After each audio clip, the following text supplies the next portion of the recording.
The shots came from nowhere. One moment, Delta Force was advancing toward the village outskirts. The next they were pinned down behind crumbling mud walls, bullets kicking up dust inches from their positions. 3 snipers, at least. Maybe more. And not a single operator could move without drawing fire. Before we jump back in, tell us where you're tuning in from. And if this story touches you, make sure you're subscribed, because tomorrow, I've saved something extra special for you. Staff Sergeant Rachel Reeves pressed her back against the decaying wall, the Afghan sun beating down mercilessly on her tactical gear. Sweat trickled down her spine as she tried to control her breathing. 20 minutes pinned down, and they were no closer to identifying the sniper positions. 3 operators wounded already. Command was screaming in her ear for updates, but what could she say? That the most elite fighting force in the world was trapped like rats in a maze, unable to advance or retreat? Sierra 3, I need options. She whispered into her cum, glancing at her second-in-command who was applying pressure to a teammate's bleeding thigh. No joy, ma'am, came the terse reply. Can't get an angle on any of them. These bastards know what they're doing. Rachel had faced combat situations across 3 continents, but something about this ambush felt different. The precision, the patience, the tactical positioning that had somehow anticipated their exact approach vector. These weren't ordinary insurgents with AKs.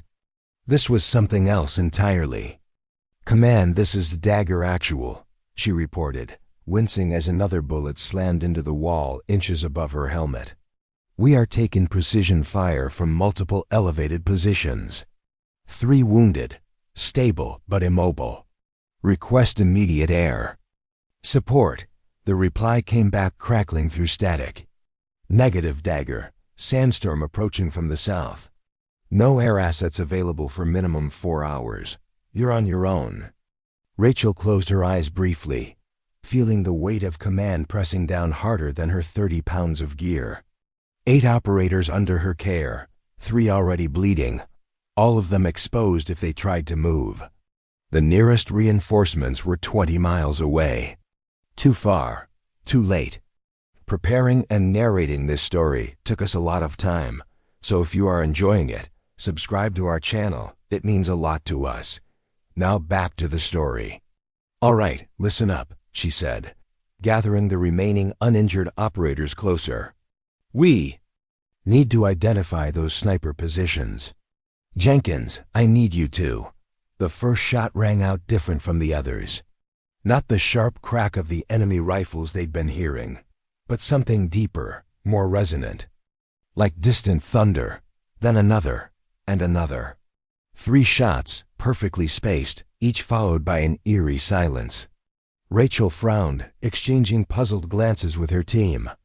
Were those shots coming toward them or from somewhere else entirely? The enemy fire had stopped. What the hell was that? Whispered Martinez, her communications specialist, dark eyes scanning the ridgelines. Unknown, Rachel replied, her tactical mind already calculating possibilities. But I'm not waiting to find out. Jones, Gibson, check our wounded. Martinez, try to raise command again. Everyone else maintained defensive positions. Carefully, she edged toward the corner of the wall, her rifle ready. The silence stretched, uncomfortable and suspicious. In combat, sudden silence usually meant something worse was coming. 1 minute passed, then 5. Nothing. Ma'am, Martinez called softly. Still no comes with base. Sandstorm's interfering. With signals. Rachel nodded, making her decision. Wilson on me, let's take a look. With practiced precision, they moved from cover, weapons sweeping for threats. The dusty village street remained eerily empty, the only sound their own controlled breathing and the distant howl of wind carrying the approaching sandstorm. There, Wilson whispered, pointing with 2 fingers toward a 3-story building. At the far end of the street. Rachel followed his gaze, narrowing her eyes against the harsh sunlight. A dark shape hung awkwardly from a window, a man, slumped over the ledge, his rifle dangling from limp fingers. "One target down," she murmured. "Let's clear the area." 20 tense minutes later, they had confirmed 3 dead snipers, each killed by a single shot to the head. Perfect placement. Impossible shots from the angles they were examining. "Ma'am, you need to see this," called Gibson from the second building. Inside, Rachel found him standing over one of the dead snipers, pointing to something on the wall behind the body. A symbol, drawn in what looked like charcoal.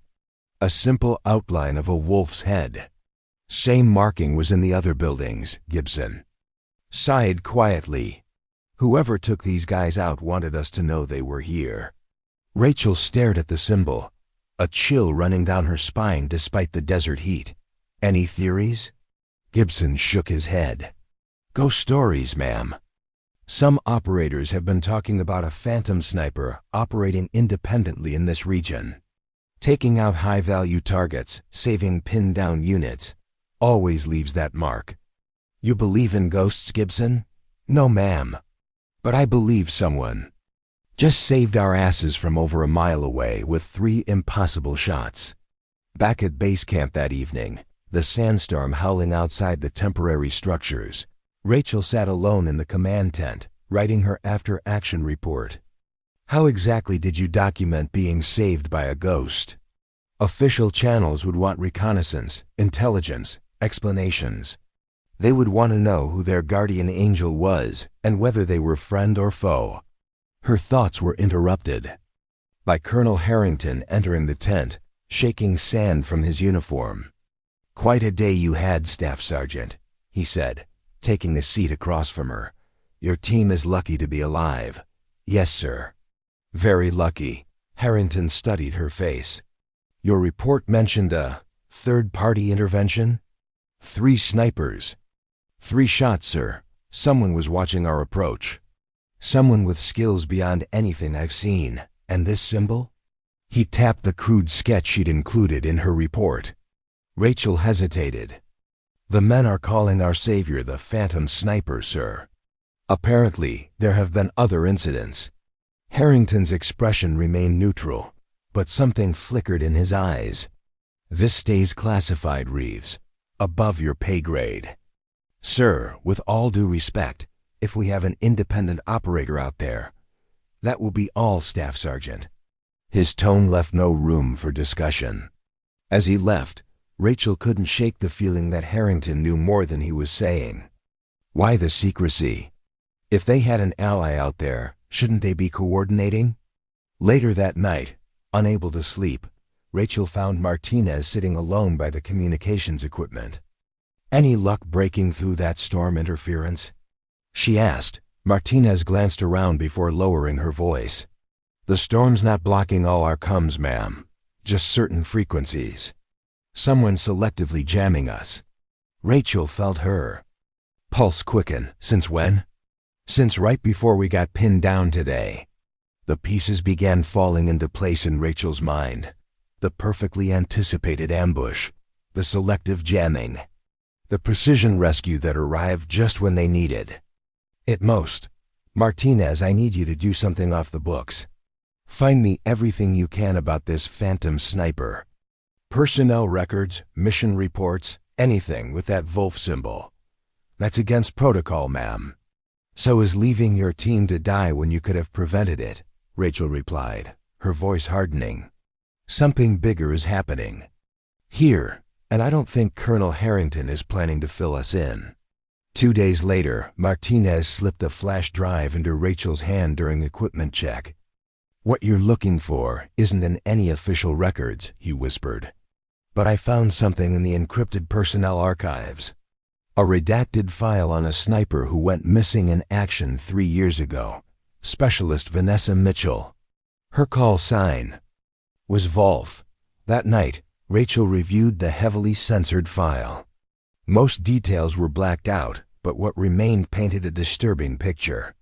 Specialist Mitchell had been part of an elite sniper unit deployed for a classified operation in this same region. The mission had gone catastrophically wrong. Official record listed her as KIA, body never recovered. But appended to the file was a classified addendum suggesting Mitchell might have survived and gone rogue, possibly suffering from PTSD and operating under her own authority. The final page contained a psychological evaluation with a single uncensored sentence that made Rachel's blood run cold. Subject demonstrates unprecedented loyalty to fellow soldiers, but increasingly questions chain of command and mission parameters. Rachel closed the file, her mind racing.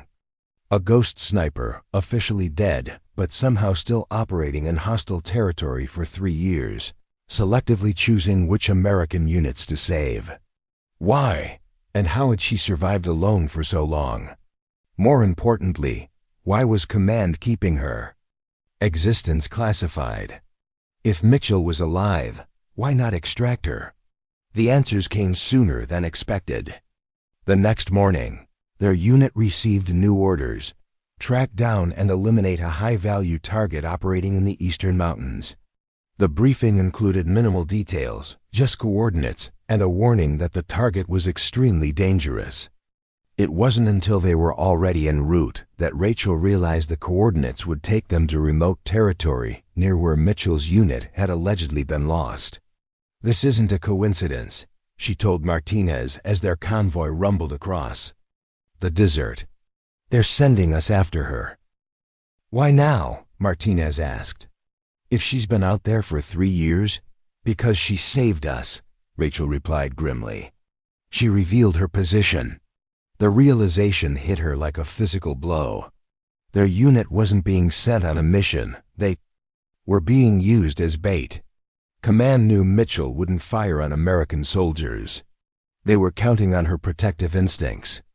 "We need to warn her," Rachel decided, her loyalty to a fellow soldier overriding protocol. "How? We don't even know where she is." Rachel looked out at the passing landscape, harsh and unforgiving, yet someone had made it her home for 3 years. "We don't need to find her. She'll find us." That night, as they set up camp in a narrow valley, Rachel deliberately positioned their perimeter guards to leave a blind spot and invitation that wouldn't be obvious to her own team, but would be glaringly apparent to someone with Mitchell's training. At 0200 hours, Rachel sat alone in her tent, sidearm on the table, waiting. The soft rustle of the tent flap was her only warning before a figure slipped inside like a shadow. The woman who stood before her barely resembled the formal military photo in the file. Lean to the point of gauntness, with sun-darkened skin and eyes that held the hard, assessing look of a predator. Her hair was cropped short, and she wore a mismatched collection of military gear that had been modified and adapted. The Wolf symbol was etched into the shoulder plate of her body armor. "Staff Sergeant Rachel Reeves," the woman said, her voice rough from disuse. "You left your southern approach wide open. Sloppy if you're trying to stay alive. Deliberate if you're setting a trap." Rachel remained seated, making no move toward her weapon. "Specialist Vanessa Mitchell, officially deceased. Apparently very much alive. Why did you call me here?" "To warn you. This mission, my unit's current objective, it's you. They're hunting you." Mitchell's expression didn't change, but something flickered in her eyes. "I know, they've sent 4 units before yours. None returned with what they wanted." "Which is what, exactly?" "Me, dead or alive. Preferably dead." Mitchell moved further into the tent, every movement controlled and efficient. "What they don't want is for anyone to know what really happened 3 years ago." "What did happen?" Mitchell studied her for a long moment, as if deciding whether Rachel could be trusted. "My unit was sent to eliminate a supposed terrorist cell. When we arrived, we found no terrorists, just families, women, children. Our orders remained unchanged." Rachel felt her stomach turn. "They wanted you to." "Most of my unit followed orders. I didn't. When I tried to stop them, my own commander shot me and left me for dead. The official report called it enemy action. The implications were staggering. A covered-up war crime, a witness who refused to die, and now a military hierarchy determined to eliminate the evidence. "Why stay?" Rachel asked. "Why not leave, get word out some other way?" Mitchell's eyes hardened. "Because they're still operating here, still sending units on the same types of missions, still creating the very enemies they claim to be fighting." She leaned forward. "I couldn't leave, so I became something else. A phantom that protects both sides from the worst excesses of this war. The wolf who guards the flock, even from the shepherds," Rachel murmured. "When I saw your unit pinned down, I knew it wasn't random. Those snipers were there because someone told them exactly where you'd be approaching from." The pieces clicked into place for Rachel. "We were set up by our own command." Mitchell nodded. "Your unit has been asking too many questions, becoming too effective at actual counter-terrorism rather than following the broader agenda. So they set you up to fail, knowing I'd likely intervene and reveal myself.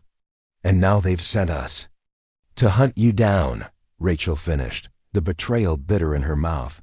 "What will you do, Staff Sergeant? Follow orders like a good soldier?" The question hung in the air between them.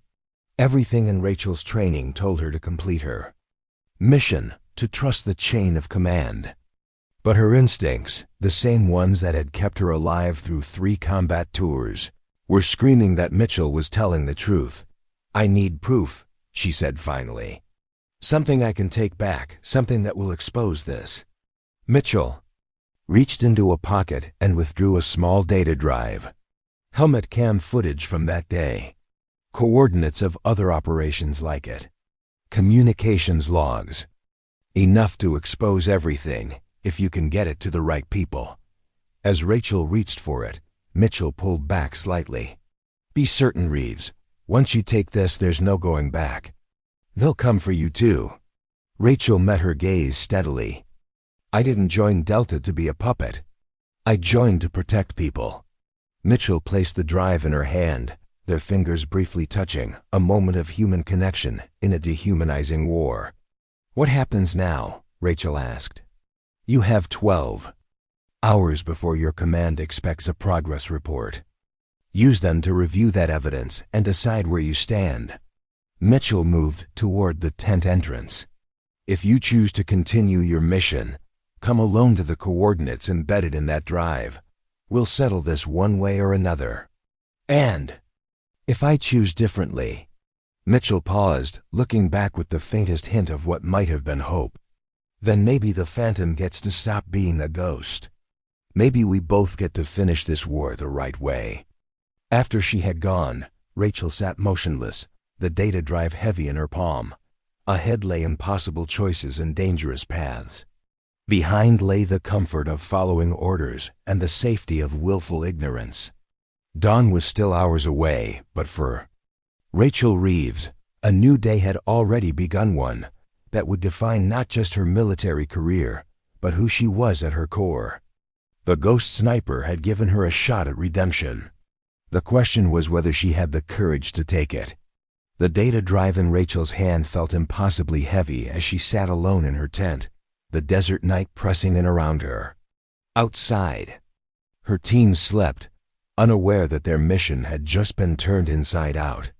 Their lives, too, now hung in the balance of her decision. Rachel plugged the drive into her secure tablet, encryption software automatically scanning for threats before accessing the contents. What appeared made her breath catch in her throat. Video files, dozens of them, mission logs, communications records. Evidence of a conspiracy so profound it challenged everything she'd believed about her service. The first video began playing. The helmet cam footage from 3 years ago, capturing Specialist Mitchell's perspective. The operation had started normally, a pre-dawn approach to a suspected terrorist compound. But what they found instead were civilians. Families awakened from sleep, terrified faces of women and children. No weapons, no fighters, just people. Then came the order that changed everything. Eliminate all witnesses. Leave no trace. Rachel watched in horror as Mitchell's unit commander gave the order without hesitation. Watched as some of her teammates complied while others hesitated. Watched the moment Mitchell made her stand, stepping between a group of children and her fellow soldiers. "This is not what we do," Mitchell's voice rang clear in the recording. "This is not who we are." The camera jerked violently as gunfire erupted, not from enemy combatants, but from Mitchell's own commander. The footage went dark, but the audio continued for several more seconds. Screams, more gunshots, then silence. Before we jump back in, tell us where you're tuning in from, and if this story touches you, make sure you're subscribed, because tomorrow I've saved something extra special for you. Rachel's hands trembled as she accessed the next files. Operation records showing a pattern of similar missions disguised as counterterrorism.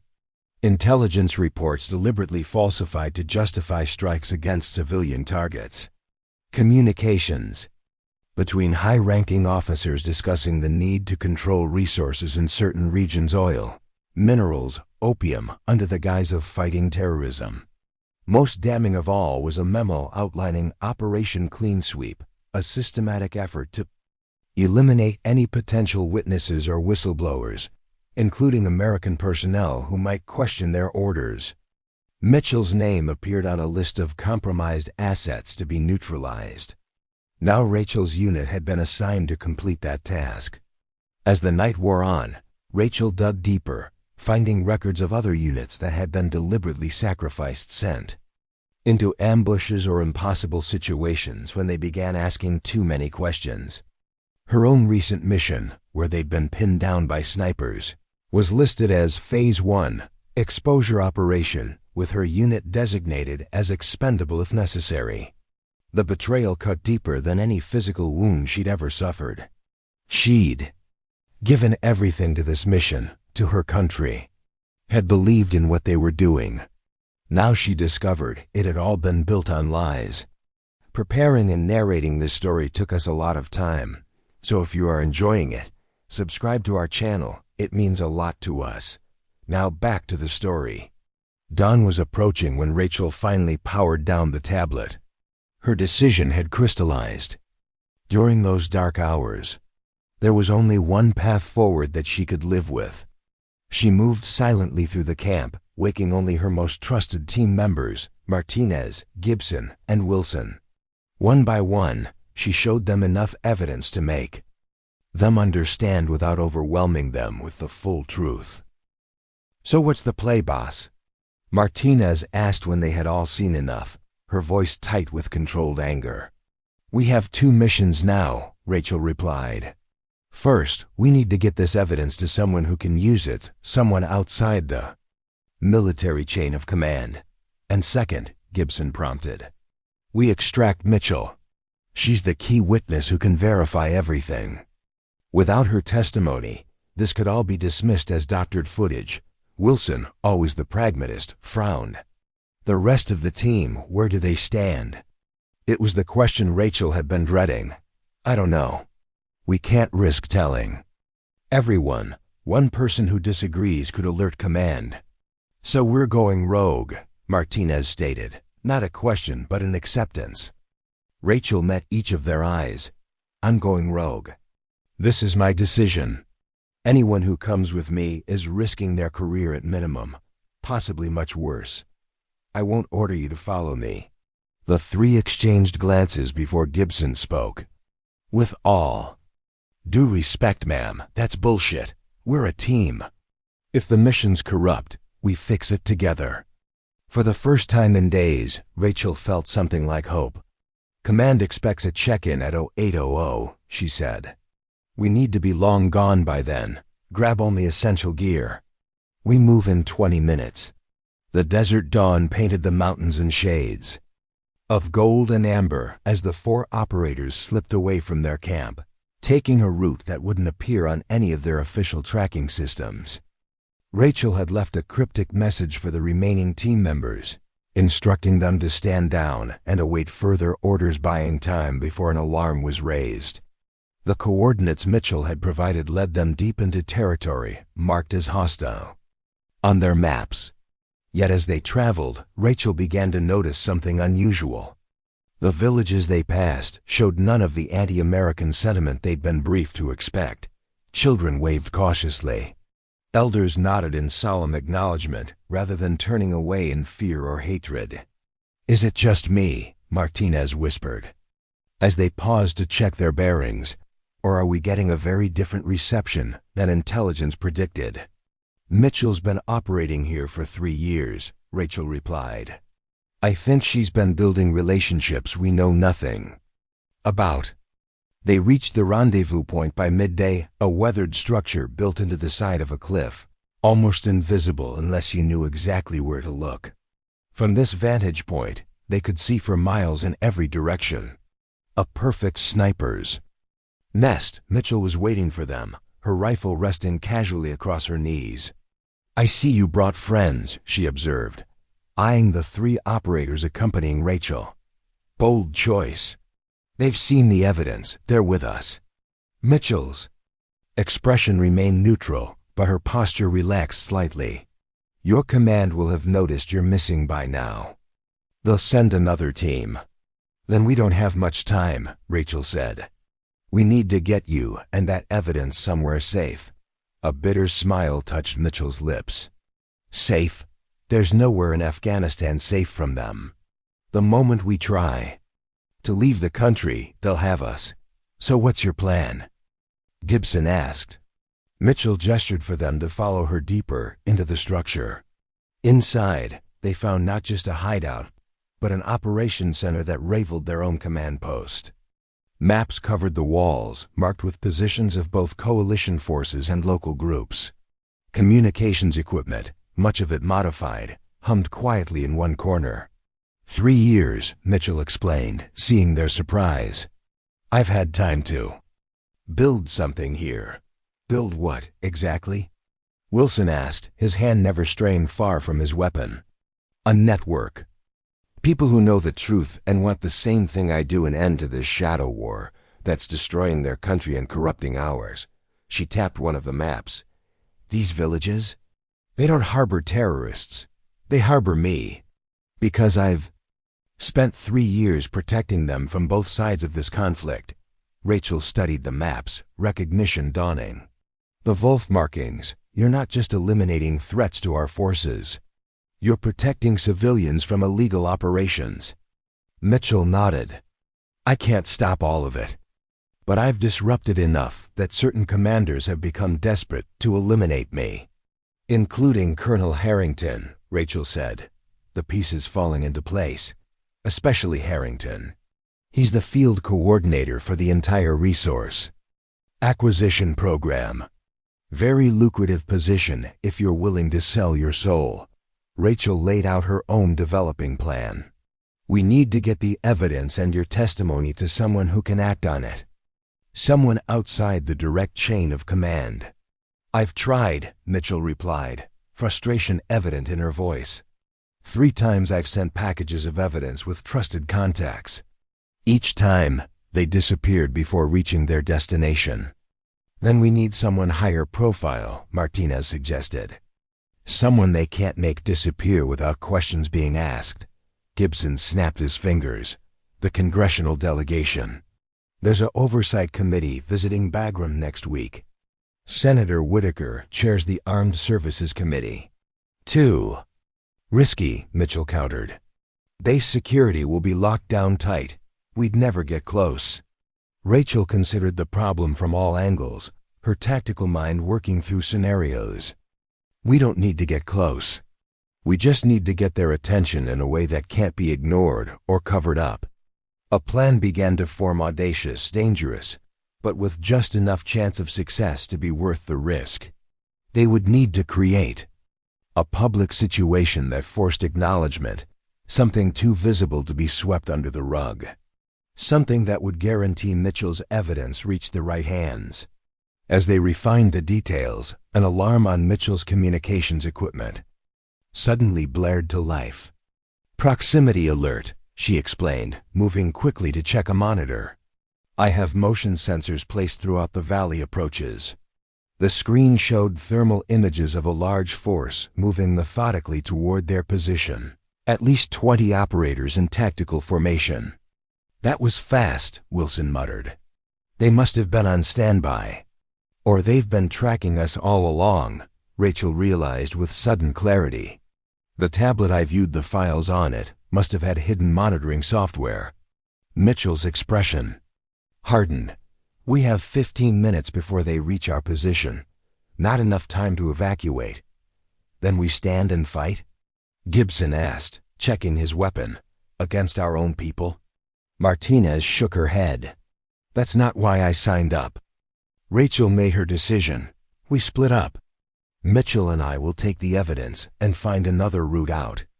You three create a diversion, then fall back to the secondary position we passed 2 clicks east. If we're separated, we meet at the village of Coast in 3 days. And if we're caught? Wilson asked the question no one wanted to voice.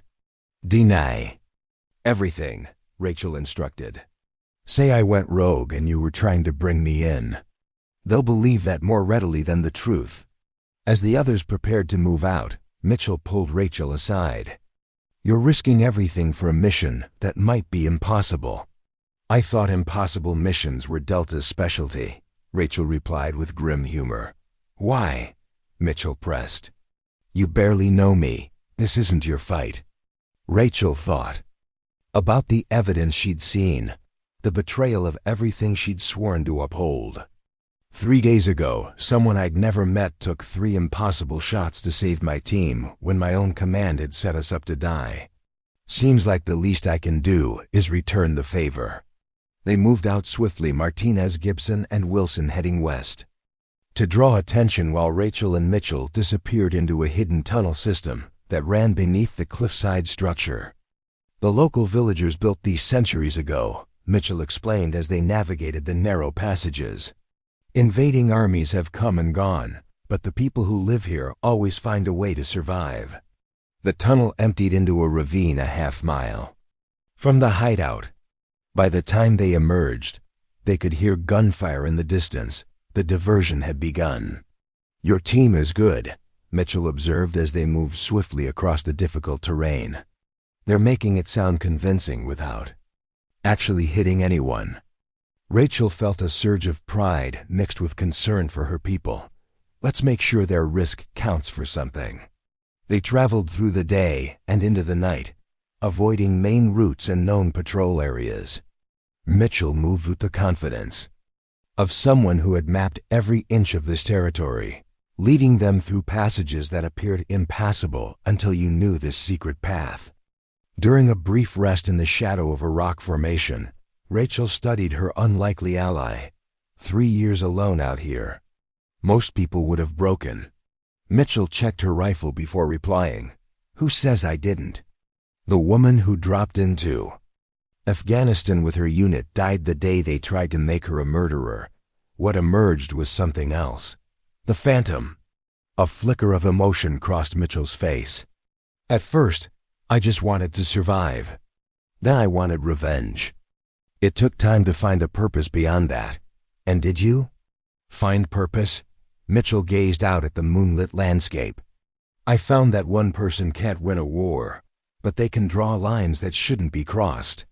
They can stand at those lines and say, no further. Sometimes that's enough. They continued their journey as the first hints of dawn appeared on the horizon. According to their plan, they needed to reach the provincial capital by nightfall, a risky destination, but the only place with the communications infrastructure they needed for the next phase. As they approached a narrow pass between 2 ridgelines, Mitchell suddenly froze, raising her hand in the universal signal to stop. Rachel immediately dropped to a crouch, scanning for threats. What is it? She whispered. Mitchell pointed to a barely visible disturbance in the dirt ahead, the telltale sign of a recently placed mine. IED belt, she murmured. Recent. Within the last few hours. Rachel processed this information. They're boxing us in. Cutting off escape routes. Not just any routes. Mitchell added grimly. This is the path to Coast Village, your rendezvous. Point with your team. The implication was clear. Someone knew their plans. Either they had been tracked despite their precautions, or... We have a leak, Rachel concluded, the knowledge settling like ice in her stomach. Or someone was compromised. Mitchell suggested. Captured and forced to talk. Either possibility meant they needed to change strategies immediately. Their carefully constructed plan was now useless, possibly even a trap. Rachel checked her satellite phone, still no signal in the deep valley. We're blind here. No way. To warn the others. Mitchell studied the surrounding terrain, her mind working through alternatives. There's another route. Longer, more exposed, but it bypasses this entire sector. How much longer? Add 12 hours minimum. Rachel weighed their options, knowing each passing hour increased the chances of capture. But pushing forward into a probable trap wasn't an option either. Show me, she decided. The detour took them higher into the mountains, across exposed ridgelines, where they were vulnerable to aerial surveillance. They moved in short bursts, using natural cover whenever possible, freezing in place when aircraft passed overhead. By midday, exhaustion was taking its toll. Neither had slept properly in days, and the constant vigilance required to avoid detection drained what energy remained. During a brief rest in the shelter of an overhanging rock, Rachel checked their position. On the map, still 8 hours to the capital at this pace. Mitchell nodded, conserving her energy. The years of solitary survival had taught her to economize everything: movement, speech, even thought. We'll make it, Rachel stated with determination, more to convince herself than Mitchell. If we don't, Mitchell said after a pause, the evidence needs to. The drive is waterproof, impact-resistant. If something happens to us, nothing's going to happen, Rachel interrupted. Mitchell fixed her with a steady gaze. Promise me you'll make sure the truth gets out, whatever it takes. The intensity in her eyes made Rachel understand this. Mission was Mitchell's redemption, her chance to give meaning to 3 years of isolation and vigilante justice. I promise, Rachel replied solemnly. One way or another, people will know what happened here. They continued their journey as clouds gathered overhead, a blessing that would help conceal them from aerial observation, but a curse that threatened to bring punishing rain to an already difficult trek. Rachel's thoughts turned to her team. Had they made it to the rendezvous point? Were they walking into a trap even now? The inability to communicate amplified her anxiety. Your people, Mitchell said suddenly, as if reading her thoughts. You trust them completely? Rachel considered the question carefully. With my life. But trust isn't always enough in this business. Anyone can break under the right pressure. Mitchell nodded, understanding all too well. When my unit turned on me, it wasn't because they were evil. They were following orders from people they trusted. That's the most dangerous weapon in any arsenal, a soldier's faith in the chain of command. Faith shouldn't be blind, Rachel replied. No, Mitchell agreed. But we're trained to obey, to trust the bigger picture we can't see. It takes something extraordinary to break that conditioning. For Mitchell, it had been the faces of innocent children. For Rachel, it was the evidence of betrayal by the very institution she had dedicated her life to. Different triggers, same awakening. As they approached the outskirts of the provincial capital under cover of darkness, a new challenge presented itself.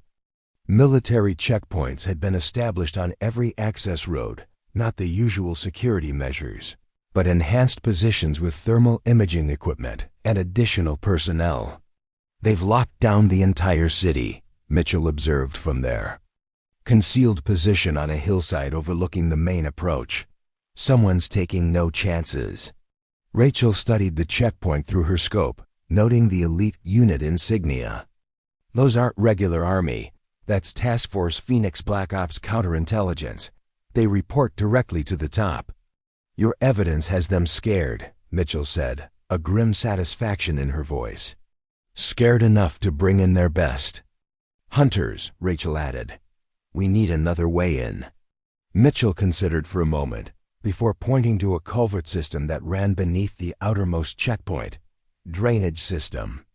Locals use it to bypass checkpoints when curfews are in effect. It'll be guarded, but not like this." It was their best option. As they carefully made their way down the hillside toward the drainage entrance, Rachel felt the weight of the mission pressing down on her. They were two operators against an entire military apparatus now dedicated to silencing them. The odds were overwhelming. Yet as she glanced at Mitchell, this woman who had survived alone for 3 years, who had maintained her moral compass when everything around her collapsed, Rachel found her resolve strengthening. Some battles were worth fighting, even when victory seemed impossible. "Whatever happens," she said quietly as they approached the culvert entrance, "I want you to know that what you've done here matters." Standing alone wasn't a failure, it was perhaps the greatest act of service possible. Mitchell paused, seeming almost surprised by the words. For a moment, the hardened survivor facade cracked, revealing the human being beneath who had carried an impossible burden alone for too long. "Maybe neither of us has to stand alone anymore," she replied. Together they slipped into the darkness of the tunnel, moving toward a confrontation that would either expose the truth or bury it, and them forever. The drainage tunnel stretched before them like the throat of some ancient beast, dark and forbidding. Stagnant water sloshed around their ankles as Rachel and Mitchell moved forward in practiced silence, each step measured and deliberate. The air grew thicker as they progressed deeper into the city's underbelly, heavy with the scent of decay and forgotten spaces. "Checkpoint ahead," Mitchell whispered, gesturing toward a faint glow where the tunnel widened into a junction. "Local. Militia, usually just 2 men." Rachel nodded, already evaluating options. "Non-lethal only, these aren't our enemies." "Agreed." On my mark. They moved like shadows, years of training crystallized into fluid motion. The guards never had a chance to sound an alarm one moment. They were drowsily monitoring the tunnel. Intersection. The next they were unconscious, carefully positioned to appear asleep on duty. Rachel secured their communications equipment, while Mitchell checked the passage ahead. "Clear for now, but we need to move fast. Shift change in 20 minutes." They emerged from the drainage system into the Warren-like alleys of the provincial capital's oldest district.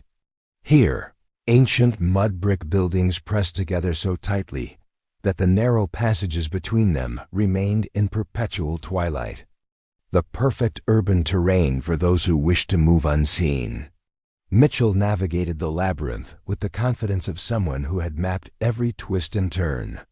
2 blocks north is a safe house. Contact of mine former interpreter for coalition forces. He's been helping me document operations in this region. Before we jump back in, tell us where you're tuning in from, and if this story touches you, make sure you're subscribed, because tomorrow I've saved something extra special for you. The safe house was little more than a cramped room above a spice merchant's shop, but it contained exactly what they needed. A satellite uplink system cleverly disguised as ordinary household electronics. "Hamid maintains communications equipment for half the district," Mitchell explained as she activated the system. "Nobody questions why he has these components." While Mitchell prepared the transmission, Rachel kept watch at the single window overlooking the street below.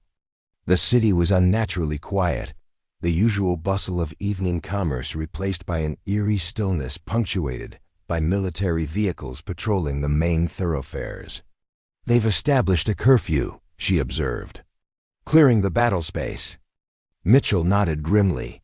"We don't have much time. They'll start building searches soon." The plan they had developed was audacious in its simplicity. Rather than trying to reach Senator Whitaker's delegation directly, now clearly impossible given the security lockdown, they would broadcast the evidence simultaneously to multiple outlets. News organizations, human rights groups, Military. Watchdogs. Even if some transmissions were intercepted, others would get through.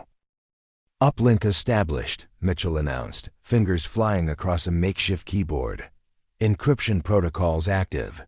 First data package ready to transmit. Rachel turned from the window. Wait, before we do this, there's something we need to discuss. Mitchell paused, looking up with questioning eyes. The evidence is clear about the war crimes, about the cover-up. But there's something else we need to address: your status afterward. My status is irrelevant, Mitchell replied, her focus returning to the equipment. Getting the truth out is all that matters. Rachel moved closer, her voice firm.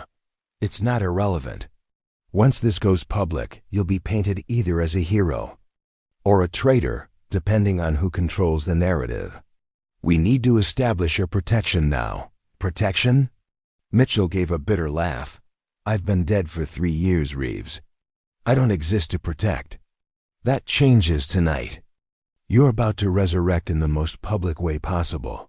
For the first time, uncertainty flickered across Mitchell's face. She had become so accustomed to operating in shadows that the prospect of stepping into the light seemed more terrifying than any enemy fire. What exactly are you suggesting? We include your personal statement, your explanation of what happened and why you've been operating independently. We establish your moral authority before they can undermine it. Preparing and narrating this story took us a lot of time, so if you are enjoying it, subscribe to our channel. It means a lot to us. Now back to the story. Mitchell considered this, her hand unconsciously tracing the wolf symbol etched into her equipment. They'll still try to discredit me. PTSD, delusions, radicalization. Let them try, Rachel replied with steel in her voice. The evidence speaks for itself, and so does your record. 3 years of precision operations without a single civilian casualty. That's not the work of someone unbalanced. That's the work of someone adhering to the highest principles of our service. After a moment's hesitation, Mitchell nodded. 5 minutes to record my statement. Then we transmit everything, regardless of whether I've finished. Rachel agreed, setting up the camera function on their secure tablet.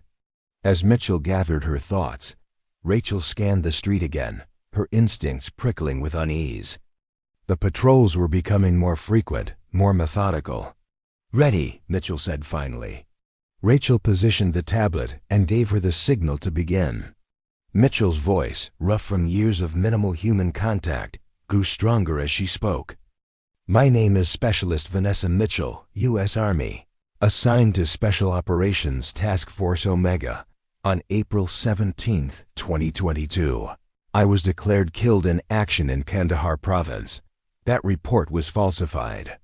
What actually happened was this: my unit was ordered to eliminate what we were told was a terrorist cell. Upon arrival, we discovered only civilians' families' children. When our commander ordered us to proceed anyway, I refused and attempted to prevent the execution of unarmed civilians. For this, I was shot by my own commanding officer and left for dead. Mitchell continued, detailing her survival, her discovery of the broader conspiracy, and her 3-year mission to protect both innocent Afghans and American soldiers from illegal operations.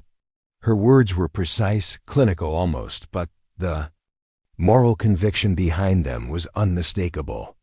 I have operated outside the chain of command because the chain of command itself has been corrupted. I have maintained my oath to support and defend the Constitution against all enemies, foreign and domestic. The evidence accompanying this testimony will show that certain elements within our military leadership have violated that same oath for profit and power. She concluded with quiet dignity. I accept whatever consequences come from my actions, but I ask that those responsible for the original crimes be held equally accountable. The soldiers and citizens who have died in this shadow war deserve nothing less. As the recording ended, a noise from the street below snapped Rachel's attention back to the window. A formation of vehicles had established a perimeter around the block, and soldiers were beginning systematic searches of buildings. "They found us," she said, urgency sharpening her voice. "Transmit now."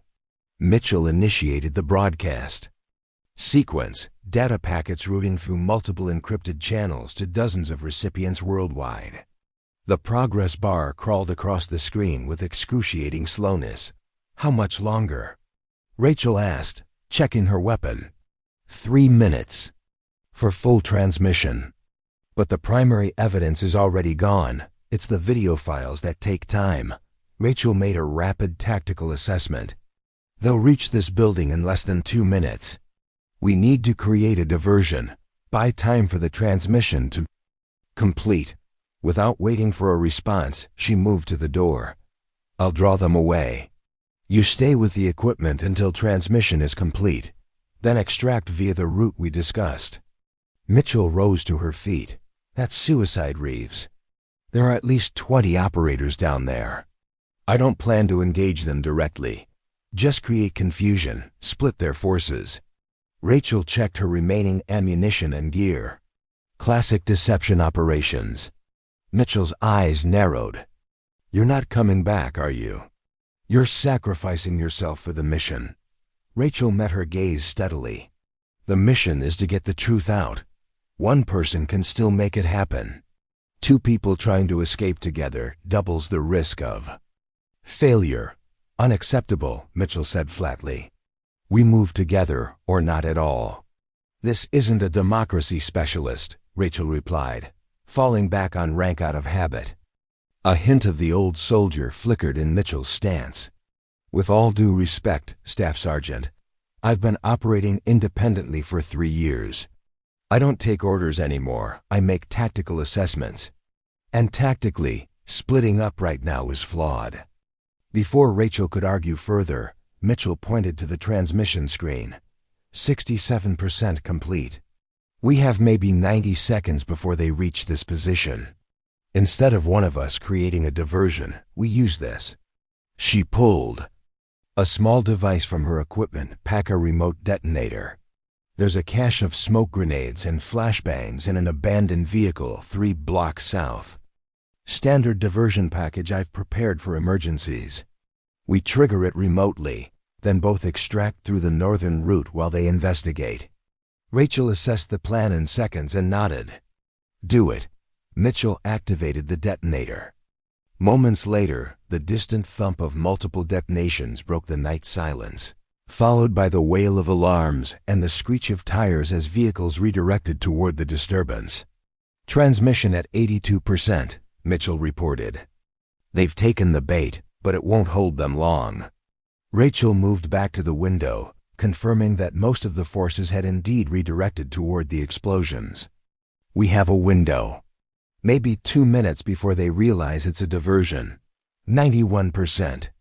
The next seconds stretched like hours, each woman poised on the knife's edge between escape and capture. When the screen finally flashed, "Transmission complete," both moved with synchronized precision. Mitchell quickly erased all evidence of their presence, while Rachel secured their exit route. They slipped from the safe house into the momentary chaos created by the diversion, blending into the shadows as they navigated toward the city's northern edge. 3 blocks from their extraction point, disaster struck. A military helicopter appeared overhead, its searchlight cutting through the darkness to illuminate the narrow street before them. At the same moment, the crackle of radio communications announced a patrol rounding the corner behind them. They were caught in the open, trapped between approaching forces with nowhere to hide. Rachel locked eyes with Mitchell, a silent understanding passing between them. Without words, they split up, each darting in opposite directions, not to escape individually, but to divide the pursuers' attention.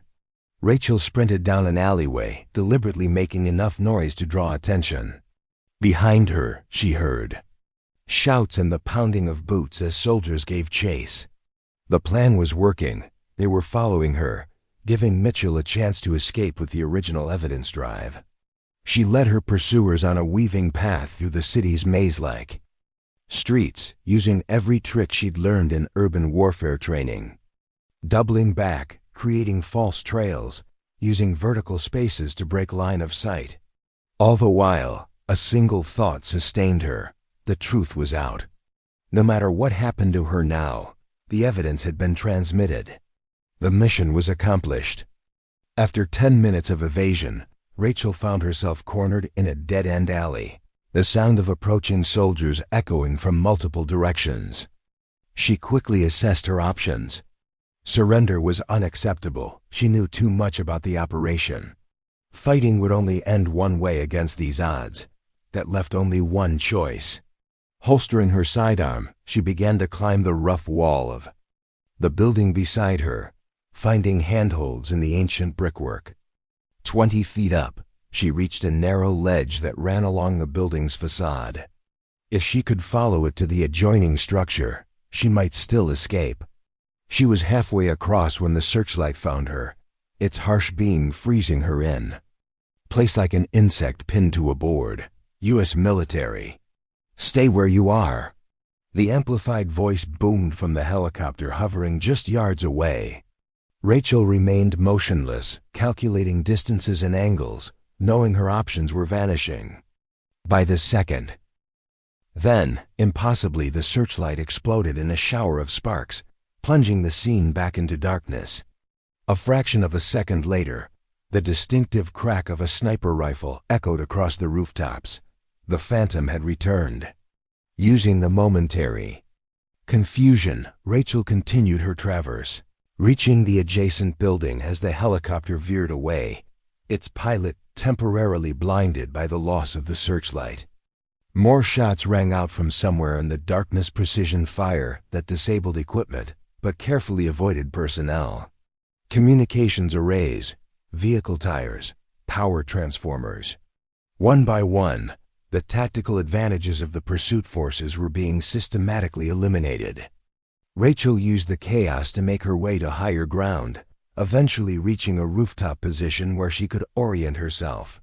From this vantage point, she spotted a figure moving with fluid grace across a distant roofline. Mitchell, providing overwatch and precision fire support.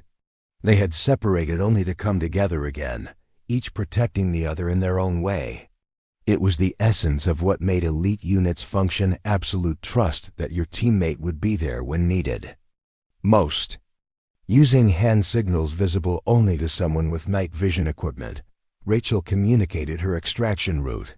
Mitchell acknowledged with a subtle gesture, then disappeared from view, repositioning to cover Rachel's movement.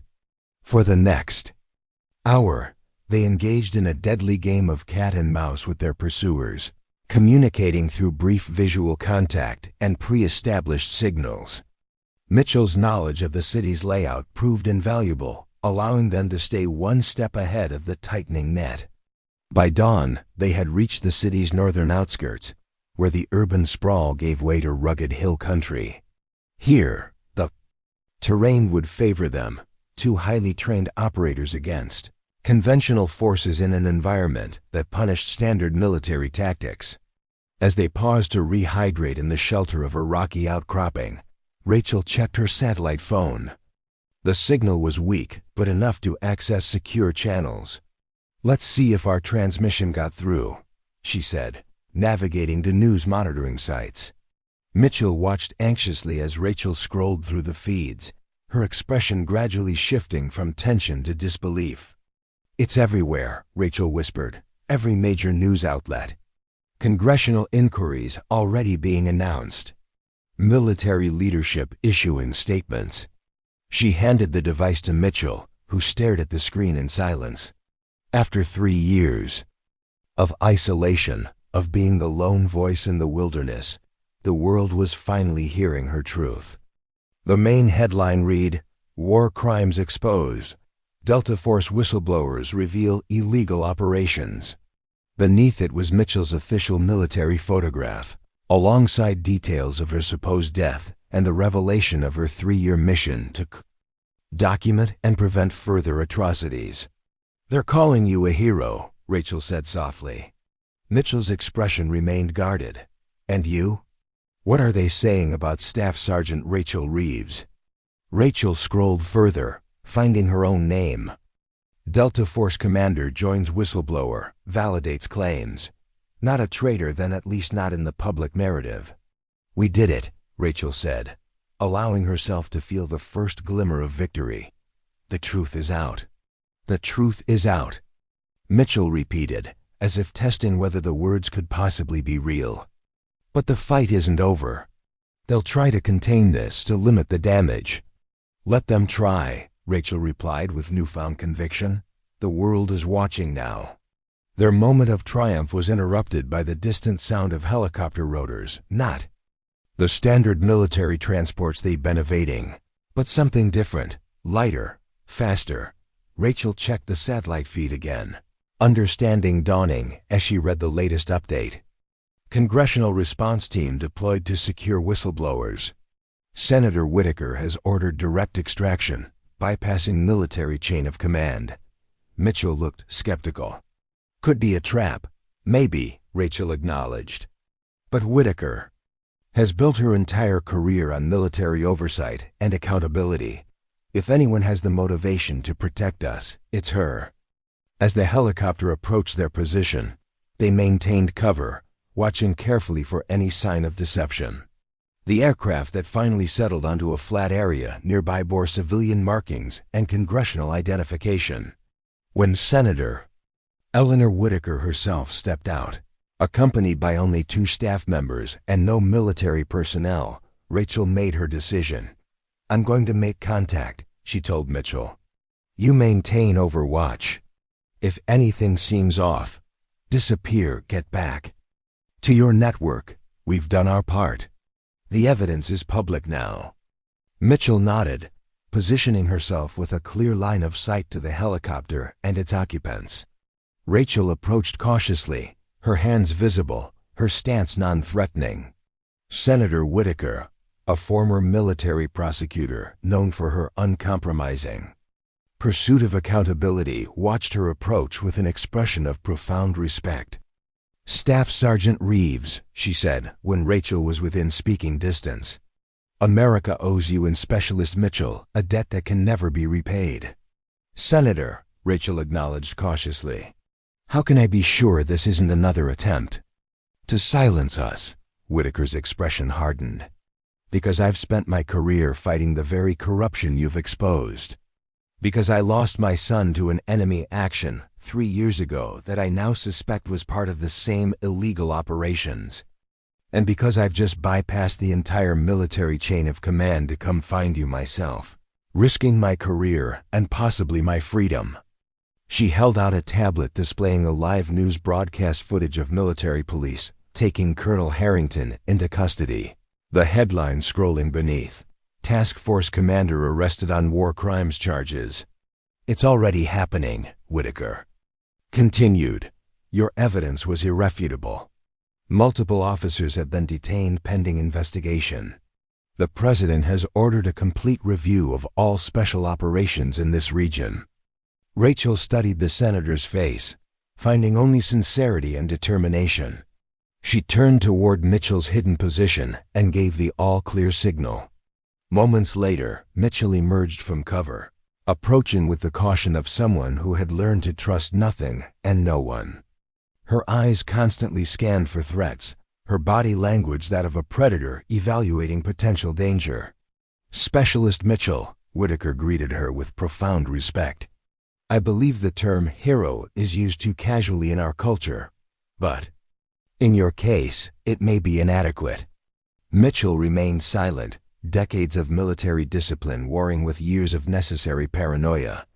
Why are you here personally, Senator? She finally asked. This could have been handled through official channels, because official channels have failed spectacularly, as you both well know, Whitaker replied bluntly. And because I wanted to look in the eyes of the woman who stood alone against corruption that reached to the highest levels of our military. I needed to see for myself. Mitchell held the senator's gaze, searching for deception and finding none. What happens now? Rachel asked. Now you both come back with me to testify before my committee, under my personal protection and the full immunity that I've already secured from the Attorney General. Whitaker gestured toward the helicopter. We've established a secure location outside the military chain of command. You'll be safe there while this plays out." Rachel and Mitchell exchanged glances, a silent communication born of shared danger and purpose. "One condition," Mitchell said finally. "My network of local contacts, the people who've helped me survive and document these crimes, they need protection too. Many of them have families who will be in danger once it becomes known they assisted." "Me," Whitaker nodded without hesitation. "Already in progress. I have State Department officials standing by to process emergency visas. We can extract anyone who needs immediate protection." It was the right answer, the only answer that could have convinced Mitchell that this wasn't another betrayal. As they boarded the helicopter, Rachel noticed something she hadn't seen before. Mitchell had removed the wolf symbol from her equipment. When their eyes met, Mitchell gave a small, tired smile. "The Phantom can rest now," she said quietly, audible. "Only your Rachel over the growing rotor noise. Maybe Vanessa Mitchell can finally come back to life." The helicopter lifted off, banking toward the east where the rising sun painted the harsh landscape in hues of gold and promise. Below them, the land where they had fought, suffered, and finally triumphed grew smaller, the details blurring into the greater whole. Rachel thought about the journey that had brought them here, from a pin-down unit saved by impossible shots to the exposure of corruption that had festered for years. The cost had been high. The road ahead would not be easy. But in this moment, watching the sunrise with the truth finally free, she allowed herself to feel something that had been absent for too long. Hope, not just for herself or for Mitchell, but for the institution they had both sworn to serve, an institution worth fighting for, worth saving from those who would corrupt it from within. The system hadn't worked as it should have, but individuals within it had found the courage to stand against the darkness. One person could make a difference.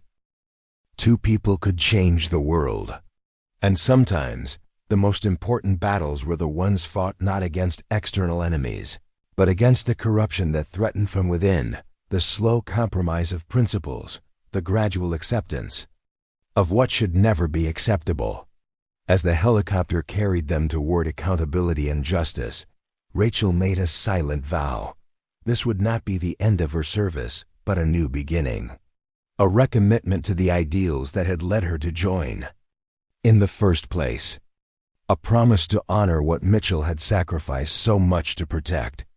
The phantom shots that had saved her unit had started this journey, but it would be the very visible, very public stands they took from this day forward that would complete it.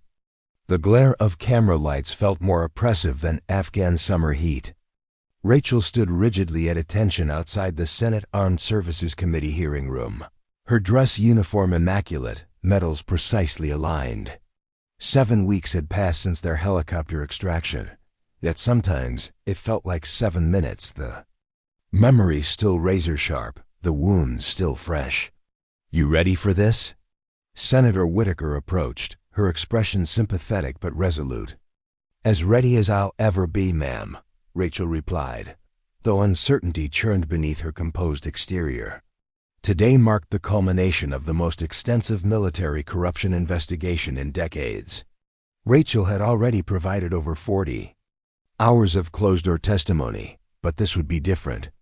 Public, televised, the world watching as she formally accused decorated commanders of war crimes. Mitchell arrived separately, Whitaker informed her. Security precaution. "She's all ready." Inside, Rachel nodded, appreciating the measures Whitaker's team had taken to protect them. The threats had begun almost immediately after their evidence went public, some official, cloaked in bureaucratic language about national security concerns, others more direct. 2 assassination attempts had already been thwarted. "Remember," Whitaker said, her voice lowering, "stick to what you witnessed firsthand. Let the evidence speak for itself. And don't let them rattle you with procedural distractions." The massive oak doors swung open, revealing the packed hearing room beyond. Rachel took a deep breath, steadying herself. "The truth doesn't need embellishment, ma'am," she replied. "It's damning enough on its own." Before we jump back in, tell us where you're tuning in from, and if this story touches you, make sure you're subscribed, because tomorrow, I've saved something extra special for you. The hearing room fell silent as Rachel walked to the witness table. Camera shutters clicked in rapid succession. Reporters leaned forward in their seats. Behind the imposing committee dais sat 14 senators, their expressions ranging from supportive to openly hostile. And at the adjacent witness table sat Vanessa Mitchell, transformed from the hardened phantom of the Afghan mountains. Her uniform was as precisely maintained as Rachel's, her posture military perfect. Only her eyes retained that watchful vigilance, constantly scanning for threats even here, in what should have been the safety of the Senate. Their eyes met briefly as Rachel took her seat, a moment of silent communication and solidarity before facing the storm together. Chairman Whitaker called the hearing to order, her opening statement setting the stakes in unambiguous terms. "Today, this committee begins public examination of evidence suggesting that elements within our military command structure authorized illegal operations, targeted civilians, falsified reports, and deliberately silenced whistleblowers through violence and intimidation. If substantiated, these would constitute the most serious violations of military law and international conventions in a generation." The ranking minority member, Senator Graves, a former military officer himself, followed with a statement, emphasizing the need for caution and context and reminding everyone that our enemies are watching these proceedings with great interest. Rachel recognized the strategy, immediately framing accountability as a threat to national security. The implication that patriotism required silence about wrongdoing. She'd heard it before, when her unit had first begun questioning their orders. When called to testify, Rachel spoke clearly and methodically, describing the mission where her unit had been deliberately sent into an ambush, the evidence she had discovered, and her decision to act. She detailed the conspiracy they had uncovered, the resource acquisition program disguised as counterterrorism, the targeting of civilians who refused to cooperate, the elimination of military personnel who questioned orders. Throughout her testimony, certain committee members attempted to undermine her credibility, their questions laced with insinuations. "Staff Sergeant Reeves," began Senator Collier, his tone condescending, "would you say the stress of combat might have affected your perception of these events?" "No more than it affected my ability to lead my unit through 3 tours without losing a single operator. Until we were deliberately set up to fail, Senator," Rachel replied evenly. "And you're certain these weren't legitimate military targets misidentified in the fog of war?" "The children we were ordered to eliminate as potential security risks were between 4 and 12 years old, Senator. There's no fog thick enough to mistake them for combatants. Preparing and narrating this story took us a lot of time. So if you are enjoying it, subscribe to our channel, it means a lot to us. Now back to the story." When Mitchell's turn came, the questioning grew even more aggressive. Her 3 years operating independently made her vulnerable to accusations of having gone rogue or developed anti-American sentiments. Senator Graves pressed particularly hard. "Specialist Mitchell, you operated for 3 years without oversight, without accountability to the chain of command. How can this committee be certain your actions were always in America's best interests?" Mitchell leaned forward slightly, her voice steady. "Senator, I documented every operation meticulously precisely because I anticipated this question. Each engagement is time-stamped, geotagged, and includes my assessment criteria. In 3 years, I neutralized 73 legitimate threat targets who were actively engaged in attacking either coalition forces or civilians. I prevented 16 illegal operations against non-combatants. I never fired on American personnel, even when they were sent to eliminate me." She paused, meeting Graves' gaze directly. My loyalty was never to individual commanders who betrayed their oaths. It was always to the Constitution I swore to defend and the principles this country claims to stand for." The room fell silent, the power of her words hanging in the air. Hour after grueling hour, they maintained their composure, answering every question with precision and clarity. The evidence they had gathered proved irrefutable: communications logs, operation orders, video footage, financial transactions tracing millions in resource profits through shell companies to senior officers. By the time Chairman Whitaker gavelled, the session closed. The mood in the room had shifted perceptibly. Even the most skeptical senators seemed shaken by what they had heard. Outside, reporters swarmed, shouting questions as Rachel and Mitchell were escorted to secure vehicles. They had been instructed not to make additional statements while the hearings continued. But Rachel couldn't help noticing the public gathered beyond the media cordon, ordinary citizens holding signs reading, "Thank you for your true service," and "Moral courage is real courage." In the secure facility where they were being housed during the hearings, Rachel found Mitchell standing at the window, gazing out at the Washington Monument glowing in the evening light. "You did well today," Rachel said, joining her. Mitchell gave a slight nod. "You too. But this is just the beginning. The evidence is overwhelming. They can't ignore it." "They can't ignore it, but they can still contain it," Mitchell replied. "Sacrifice a few senior officers while protecting the system that enabled them." Rachel considered this sobering assessment. "Then we make sure that doesn't happen." Mitchell turned from the window, studying Rachel with that penetrating gaze that seemed to see through all pretense. "You still believe the system can work? After everything we've seen?" "I believe people within the system can make it work," Rachel replied carefully. "Senator Whitaker, her staff, the officers who've come forward since our testimony began, that JAG prosecutor who resigned in protest when ordered to build a case against us."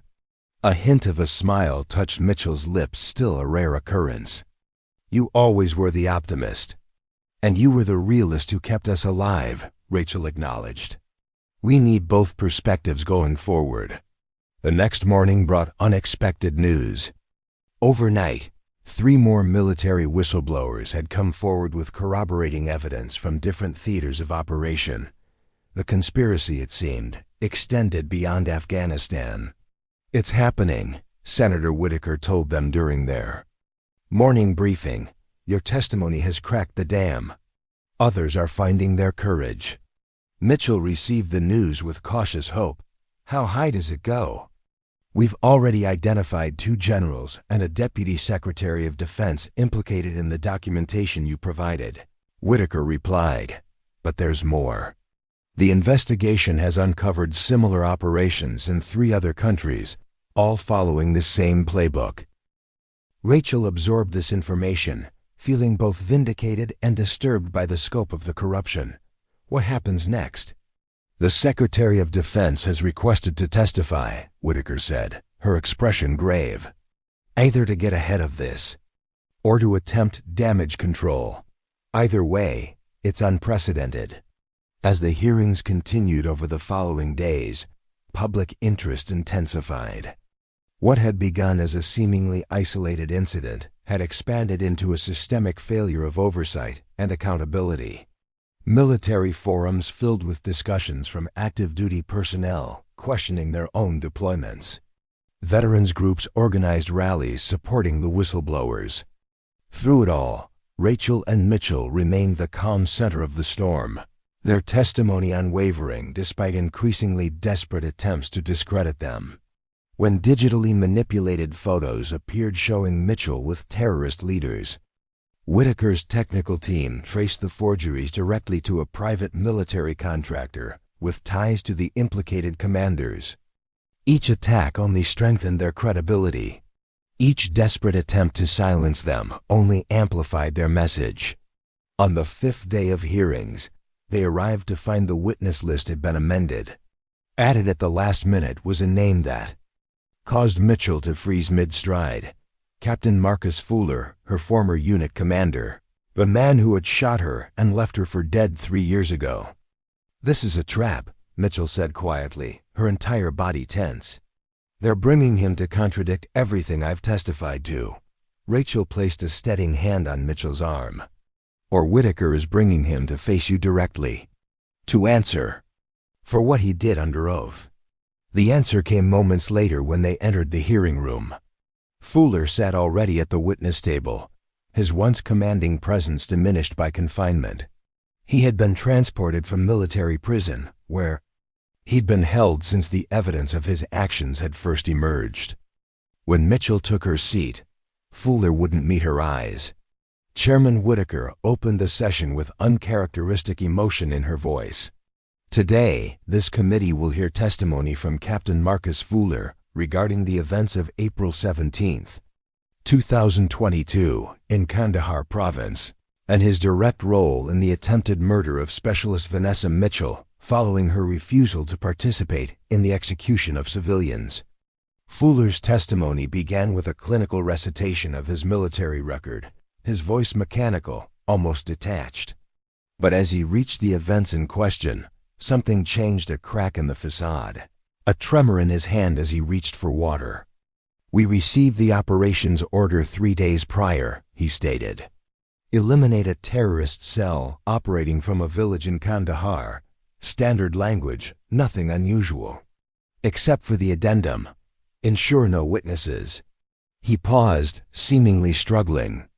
With what came next, I'd seen similar language before. We all had. The unofficial understanding was that certain villages were designated for total clearance because they controlled access to valuable resources, mineral deposits, pipeline routes, opium fields managed by our supposed allies. Rachel watched Mitchell's face as Fuller described that day. The discovery that the terrorist cell was non-existent. The civilians gathered for a wedding celebration, the order he gave to proceed anyway. Mitchell was the only one who refused. Outright, Fuller continued, his voice hollow. Others hesitated, but she physically intervened. Placed herself between our unit and the civilians. When I ordered her to stand down, she said, he faltered for the first time. She said, "This isn't what the uniform stands for. This isn't what I signed up to defend." The room hung on his every word as he described drawing his sidearm, intending only to intimidate her into compliance. But when she still refused to move, something had snapped within him. "I shot her," he admitted, the words falling into a stunned silence. "Not in the heat of battle, not in self-defense. I shot an American soldier for refusing an illegal order. Then I left her there, reported her killed by enemy action, and completed the mission." His final statement landed like a thunderbolt. "Everything Specialist Mitchell has testified to is true. I know because I lived with the shame of it every day since. The only mercy in my imprisonment is that I no longer have to pretend to be the hero my record claims I was." In that moment, watching the man who had tried to kill her publicly confess his crimes, something shifted in Mitchell's expression, not forgiveness perhaps, but a visible unburdening, as if a weight she had carried alone for 3 years was finally being acknowledged by its creator.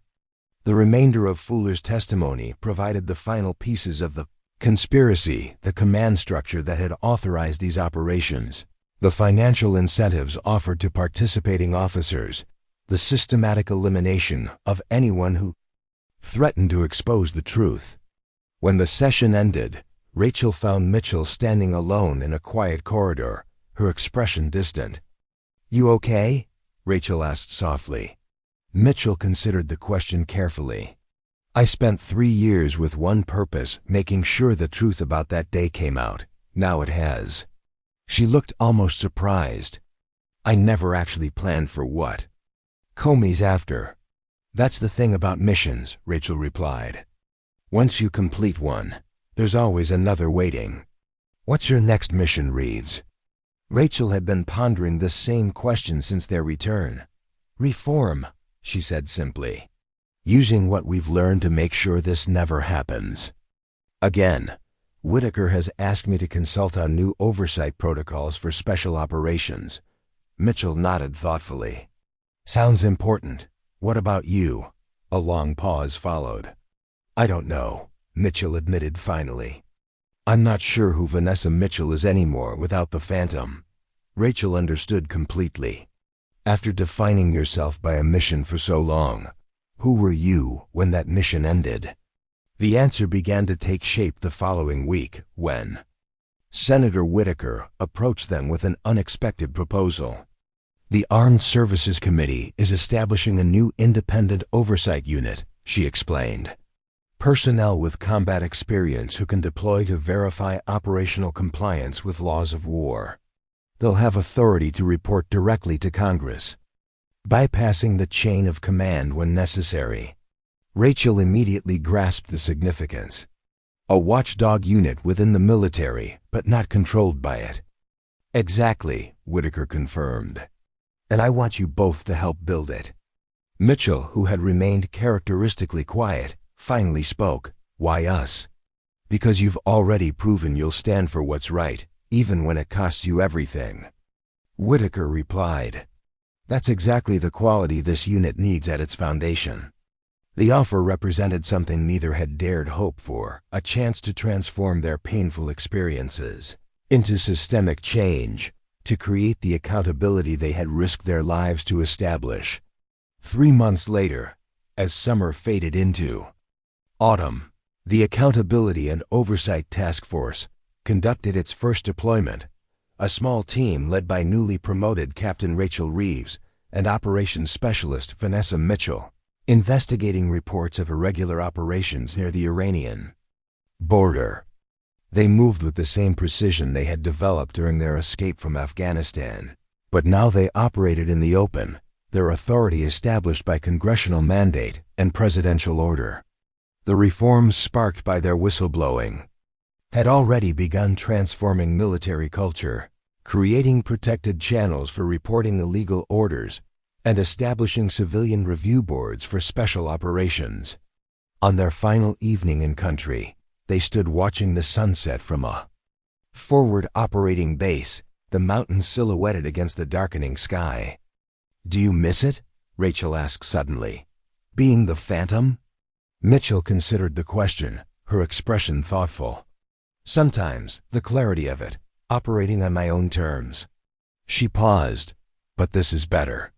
Changing the system instead of just fighting it. We couldn't have done this alone, Rachel observed. Either of us. No, Mitchell agreed. That was the lesson I needed to learn out there. One person can stand against corruption, can even survive it. But it takes more than one to actually change it.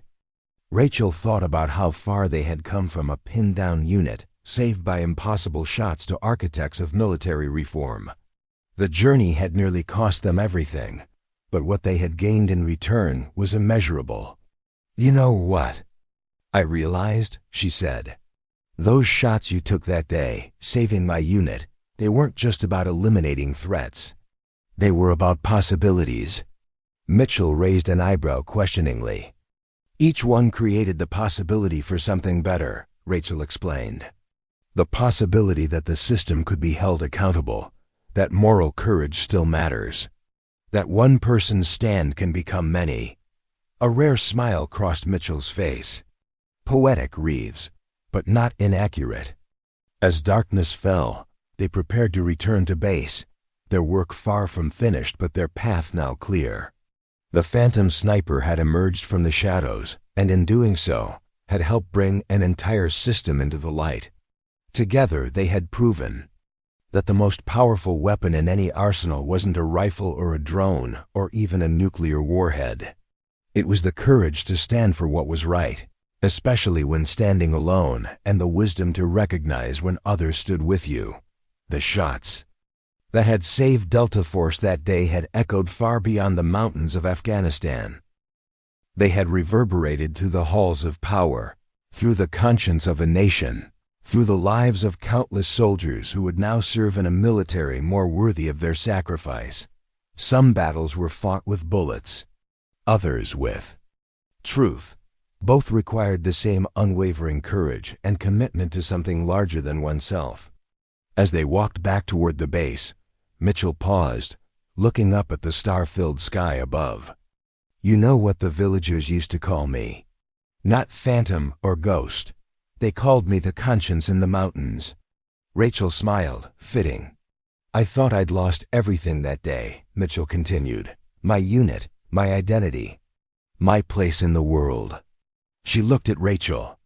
Turns out I just found a different purpose. That's how it works sometimes, Rachel replied. What feels like an ending becomes the beginning of something more important. They continued toward the base, two soldiers who had discovered that the greatest service sometimes required standing against rather than standing with, and that the truest loyalty was not to people or institutions, but to the principles they were meant to uphold. The phantom shots that had once saved a pinned down unit had ultimately helped save something far more valuable, the integrity of the institution they had sworn to serve, and their own belief in what that service could and should mean. Up next, you've got two more standout stories right on your screen. If this one hit the mark, you won't want to pass these up. Just click and check them out. And don't forget to subscribe and turn on the notification bell so you don't miss any upload.